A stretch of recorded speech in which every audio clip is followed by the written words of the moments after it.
Baik, selamat pagi untuk anak didik kami kelas 12 ya. Jumpa lagi dengan Bapak Pak RC Jabat ya, dengan materi kita pada pagi hari ini itu mengenai perencanaan pemasaran ataupun marketing plan.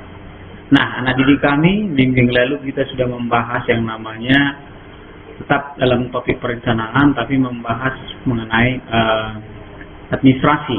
Nah, jadi kalau minggu lalu kita bahas mengenai perencanaan administrasi, nah minggu ini kita bahas mengenai perencanaan pemasaran. Jadi pertanyaan Bapak masih ingat nggak materi yang pertemuan minggu yang lalu mengenai perencanaan administrasi? Nah, di sana sudah ada kita bahas mengenai apa-apa saja yang perlu dipersiapkan untuk membuat administrasi.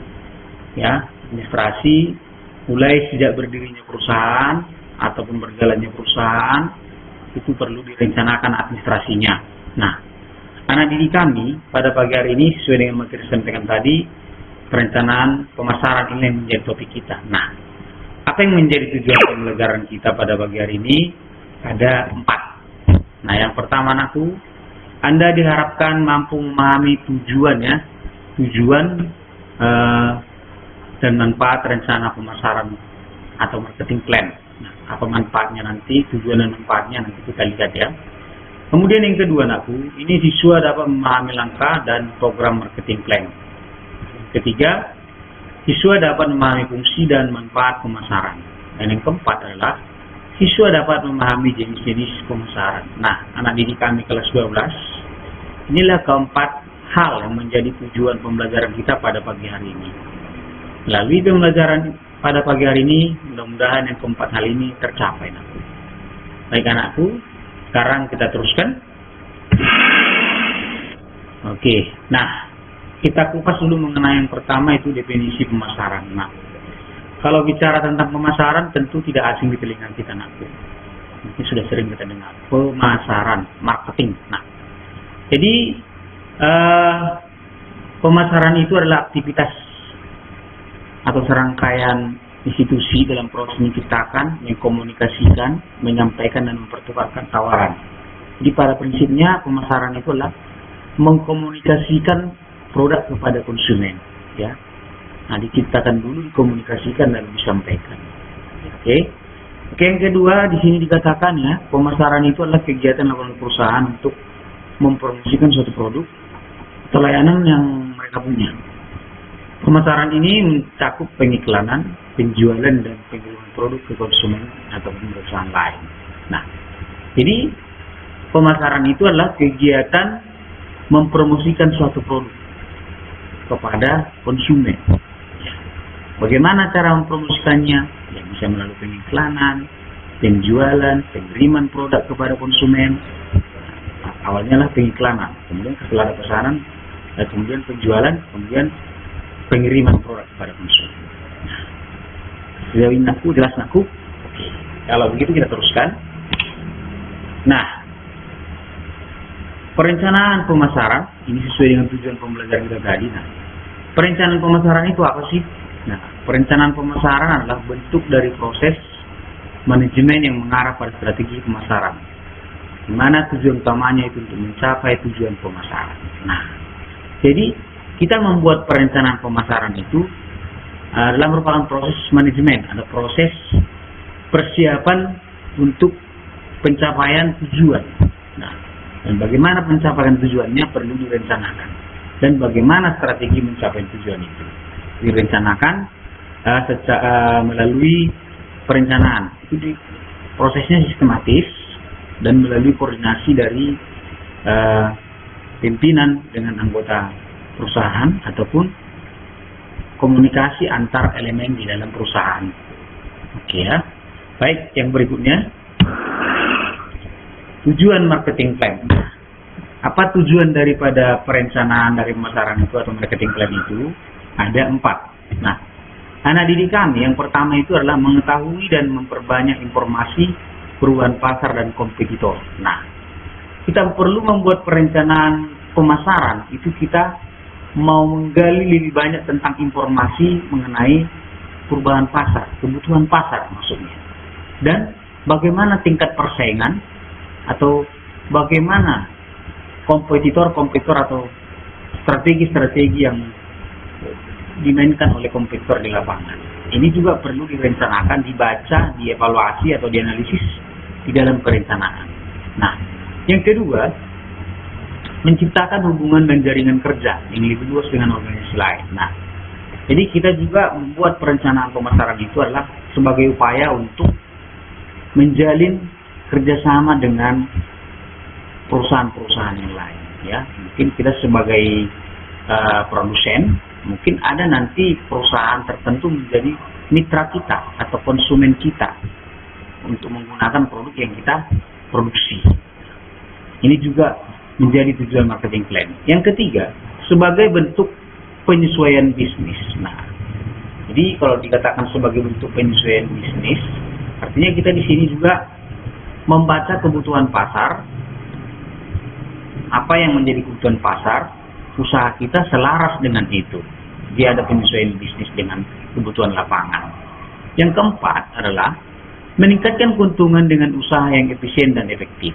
Nah, jadi keuntungan yang efisien, ya, efisien dan efektif, ya. Jadi efisien, hemat, ya, dan bermanfaat, ya, berdaya guna atau berhasil guna. Harapannya seperti itu. Inilah keempat hal menjadi tujuan daripada marketing plan. Baiklah, kita teruskan. Nah, manfaatnya apa, nak? Nah, manfaatnya ini ada 6 ya. Yang pertama, mencapai koordinasi aktivitas pemasaran yang lebih baik. Jadi dengan adanya marketing plan, itu komunikasi hubungan antara aktivitas pemasaran itu jadi lebih baik. Ya, itu marketing plan. Karena memang di dalam perencanaan itu kita sudah ciptakan strategi, teknik-teknik bagaimana memasarkan produk yang baik, pendekatan yang positif dan bisa diterima oleh konsumen.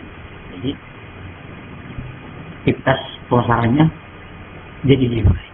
Yang kedua, mengidentifikasi sejauh mana perkembangan perusahaan. Nah, jadi dengan adanya marketing plan juga kita bisa mengevaluasi sejauh mana perkembangan perusahaan kita. Nah, ini belajar dari penjual sebelumnya atau pengalaman sebelumnya juga bisa menjadi acuan bagi perusahaan untuk membuat suatu perencanaan pemasaran. Yang ketiga, menjadi acuan bagaimana perusahaan harus berubah. Nah, ini tadi saya singgung ya. Nah, jadi evaluasi tadi adalah gambaran bagi perusahaan apakah perusahaan itu melakukan perbaikan ataupun peningkatan lebih lanjut. Jadi membaca situasi pemasaran sebelumnya itu perlu juga dianalisa dalam diskusi marketing plan ataupun perencanaan pemasaran. Yang keempat, menjadi alat untuk menghindari konflik terhadap bagaimana perusahaan harus bergerak. Nah, jadi memang di dalam perencanaan pemasaran itu juga dijelaskan di sana bagaimana petunjuk teknis, bagaimana memasarkan produk, bagaimana teknis kerja untuk melakukan pemasaran, sehingga yang namanya konflik itu diminimalisir, ya, dicegah. Oke, yang kelima, menjadi sumber informasi bagaimana kebijakan perusahaan harus dibuat atau diperbaharui. Nah, jadi juga dalam perencanaan itu juga dibahas, ya, masalah kebijakan-kebijakan yang berhubungan dengan pemasaran. Jadi juga menjadi sumber informasi bagi semua anggota organisasi ataupun elemen-elemen daripada perusahaan tersebut.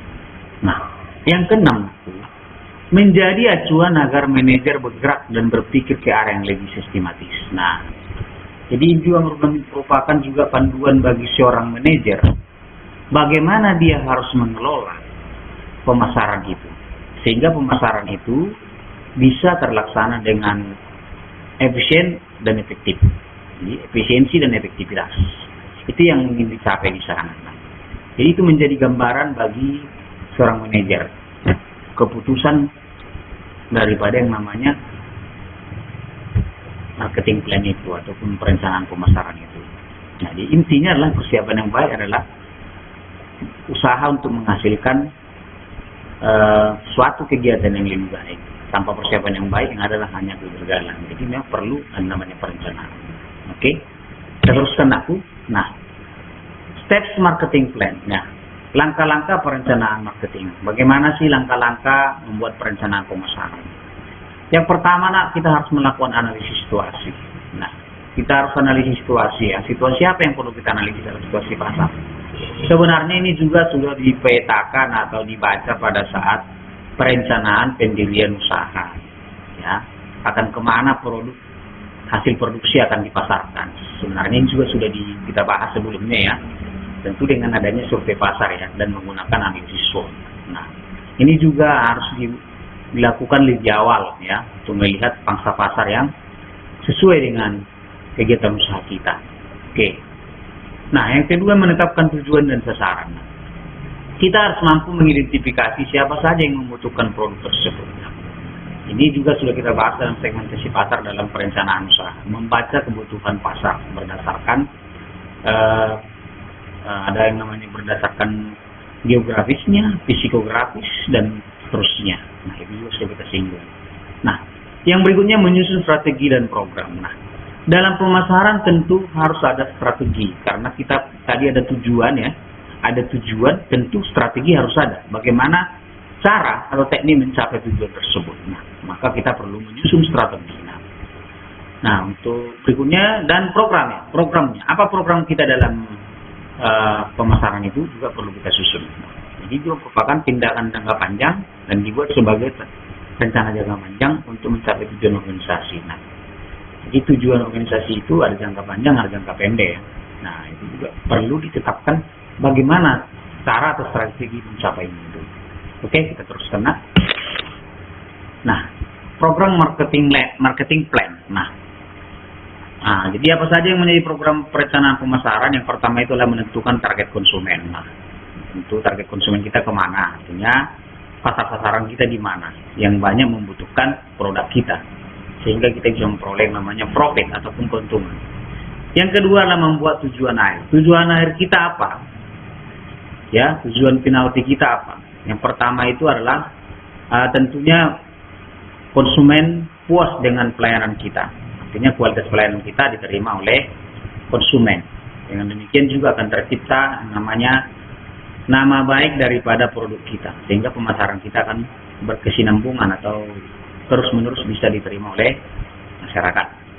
Yang ketiga, menentukan kanal pemasaran. Nah, kalau dikatakan kanal pemasaran, kita menentukan saluran pemasaran atau sarana pemasaran. Ya, nanti kan kita bahas. Mungkin bisa langsung menggunakan brosur, internet, seperti yang saat ini yang berlangsung ya, paling banyak diminati ya. Oke, yang ketiga itu, yang keempat itu ada membentuk tim. Nah, membentuk tim. Tim ini sangatlah penting ya, karena memang kesuksesan suatu organisasi itu tidak dibentuk oleh satu orang, tapi memang harus karena melalui kerjasama yang baik, kerjasama tim untuk mencapai tujuan. Nah, tim pemasaran yang kuat, yang solid tentu akan menghasilkan pemasaran yang berhasil guna ya. Oke. Yang kelima adalah membuat budget marketing. Jadi perlu tentukan anggaran keuangan pemasaran. Ya, anggaran pemasaran itu perlu dianalisis dan ditetapkan supaya juga pemasaran itu bisa berjalan dengan baik, karena pemasaran juga butuh cost atau biaya ya. Oke, yang berikutnya ya, kalau untuk mengenai strategi pemasaran nanti akan bisa tindak lanjuti ya dengan literasi di internet. Strategi pemasaran cukup banyak. Ya, pendekatan-pendekatannya juga cukup banyak di sana. Oke, teruskan. Oke, fungsi pemasaran. Untuk apa kita melakukan pemasaran? Yang pertama adalah pengenalan produk. Nah, kita mau mengenalkan produk kita itu kepada konsumen dari segi harga bagaimana, kualitas bagaimana. Intinya produk itu harus memang memenuhi atau mengcover daripada kebutuhan konsumen. Oke, yang kedua riset. Nah, jadi pemasaran itu juga bisa sebagai strategi untuk melihat atau mengevaluasi jenis dan kebutuhan pasar. Ya, itu setelah kita memasarkan, kita lihat bagaimana minat atau yang namanya persepsi masyarakat akan produk kita, itu kita bisa ukur kepuasannya. Itu menjadi tolak ukur bagi kita untuk membuat produk selanjutnya. Oke, yang ketiga adalah distribusi ya. Oke, distribusi di sini memastikan produk atau jasa mudah diakses atau didapatkan oleh konsumen. Jadi distribusi produk itu memang harus bisa diakses oleh konsumen. Ya, kita memudahkan konsumen untuk mendapatkan produk itu, ya. Oke, yang keempat, layanan purna jual. Nah, kalau dikatakan layanan purna jual, nah, artinya kita ada layanan tambahan kepada konsumen. Setelah kita jual produk kita, diterima oleh konsumen, kita tidak lepas kontak dengan konsumen. Kita tanya mengenai kepuasan mereka akan produk yang mereka gunakan. Jika ada problem atau masalah, ya kita dengan senang hati membantu mereka. Jadi hubungan yang bertindak lanjut, ya. Artinya kita di sana juga menjamin mutu. Artinya melakukan quality control, ya, supaya masyarakat tidak beralih, ya, ke yang lain. Terus kena. Nah, manfaat pemasaran. Nah, jadi kami di sini ada 4 pemasaran, ya. 4 manfaat pemasaran. Kalau cerita fungsi berarti cerita kegunaan, ya. Kalau cerita manfaat berarti cerita hasilnya apa gitu, ya. Hasilnya apa gitu. Oke, dampaknya apa bagi konsumen dan bagi kita sebagai pelaku usahanya. Nah, yang pertama di kami adalah memenuhi kebutuhan dan keinginan konsumen pasar. Ya, dengan adanya usaha kita diharapkan mampu menjawab kebutuhan pasar.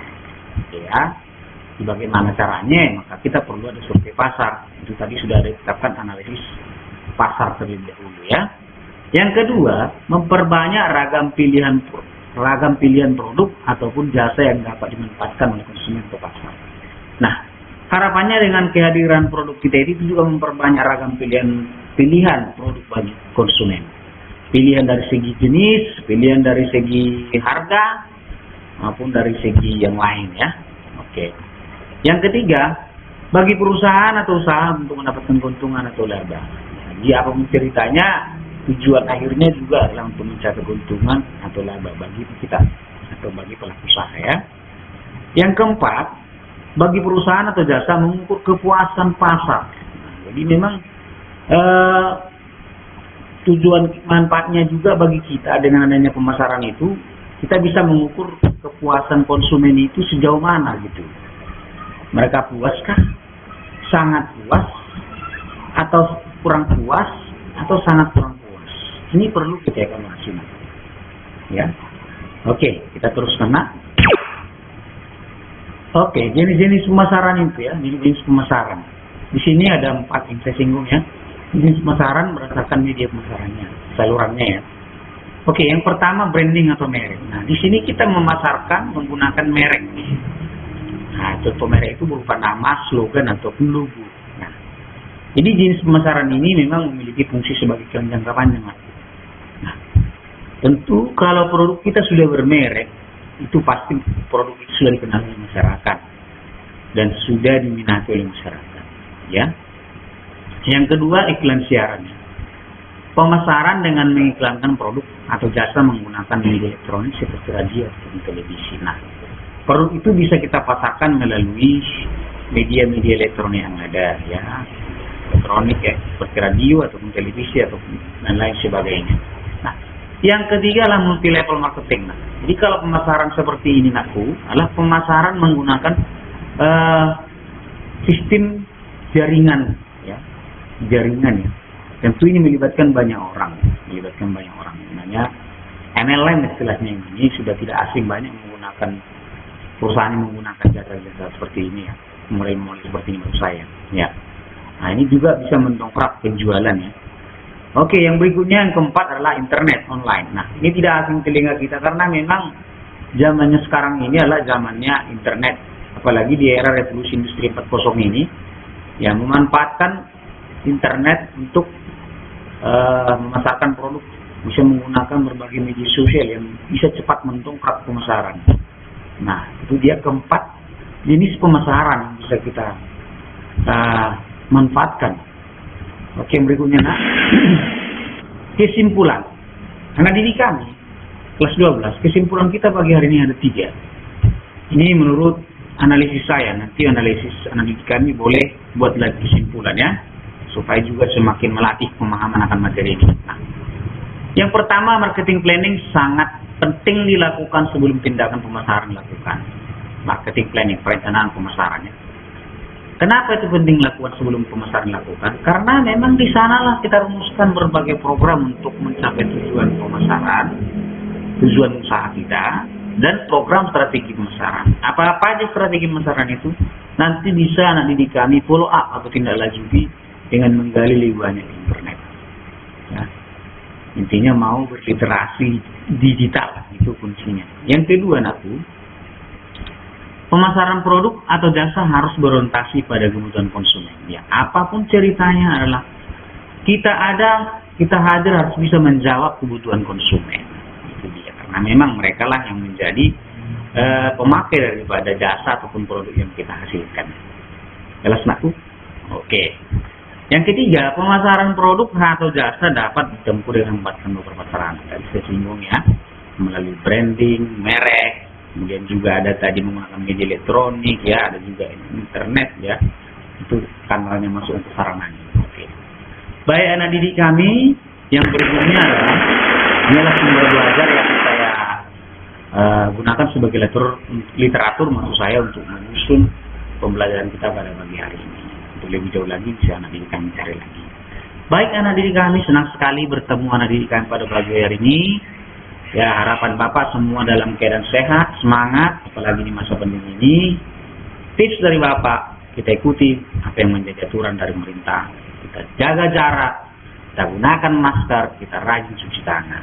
Oke anak didik kami,